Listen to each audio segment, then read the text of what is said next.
dear students, this is Kamar Sumera from the Department of English, University of Southern Punjab, Multan. We are going to start a new dimension of our stylistic device, that is point of view. And let me tell you now, point of view over here means that it is not only applied to the narration, it is also applied to the poetry. It is also applied to the non-literary text as well. So what is the definition of point of view?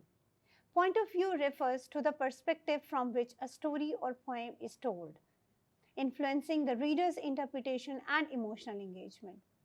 The forms of point of view are not only one, but they are three in number. It is first person narrative, it is second person narrative, and third person narrative. So with which point of view someone is writing in a text, this has to be explored through this one technique. The narrator is a character within the story using I or we pronouns would develop the first person narration. And this is what you may exemplify through the Daffodils poem when William Wordsworth says, I wandered lonely as a cloud. Second person narration is the thing when the second person is there to narrate his or her own story. So it means here there will be the use of you or talking about the audience as you. There is a third person narration that is known as third person narrative. The narrator is outside the story using he, she or they with the pronouns, which is limited and omniscient. Limited point of view restricts the narrator's knowledge, while omniscient point of view provides an all-knowing perspective, which is unreliable narrator, means you don't know. One is obscurity, one you are unknown to the person. Other than that, the character description is provided, but the story is all about the third person who is unknown to you. The narrator's credibility is questionable.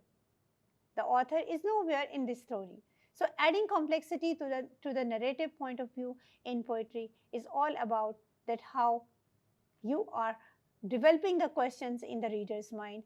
Who is that person? Why he or she is doing that?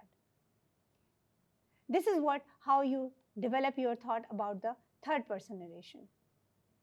Point of view in poetry is often employs a personal, introspective point of view in the form of a dramatic monologue.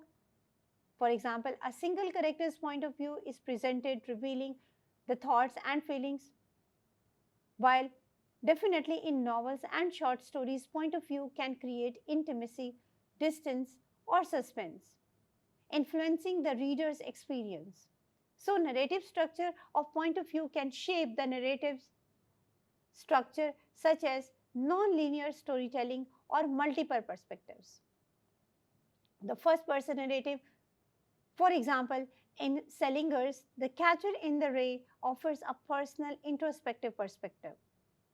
The third person narrative in Jane Austen's Pride and Prejudice employs a third person omniscient narrator providing insight into characters' thoughts and feelings. Where there are the names for sure, definitely that is also your third person narration. That is he or she. Who is Darcy? Who is Elizabeth? No one knows. But yes, they are the representatives of their ages. Unreliable narrator in the poem of Edgar Allan Poe's The Telltale Heart features an unreliable narrator, adding to the story's suspense and complexity. So what is the effectiveness of this point of view? It can create empathy. Yes, by experiencing the story through a character's perspective, it creates empathy. It tells you that how much you are connected with the characters which are built in the or which are structured in the story. It builds suspense by limiting or manipulating the narrator's knowledge. It explores the themes by presenting multiple perspectives or unreliable narrators. So it does mean that just by narrating who is the narrator or what is the place of the author in the narration of any text, it definitely implies that where are the readers?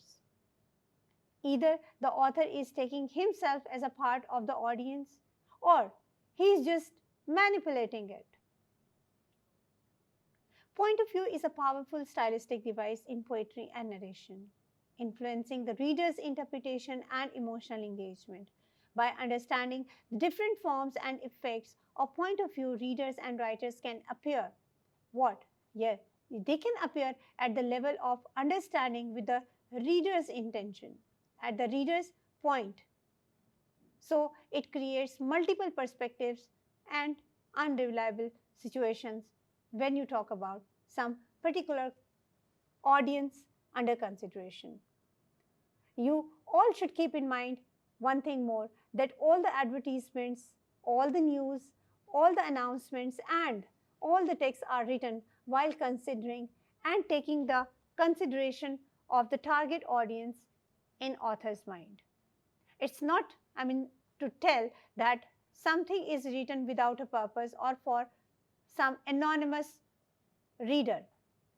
It is always kept in mind who would be the readers. For example, in your child's fiction or children fiction, the children are the persons who become the target audience for the author. For a drama, for a young person, yes, the target would be either the men or the women.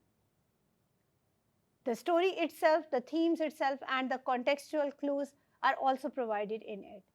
But talking about the narration, definitely it's important to understand where the author puts himself in reader's mind.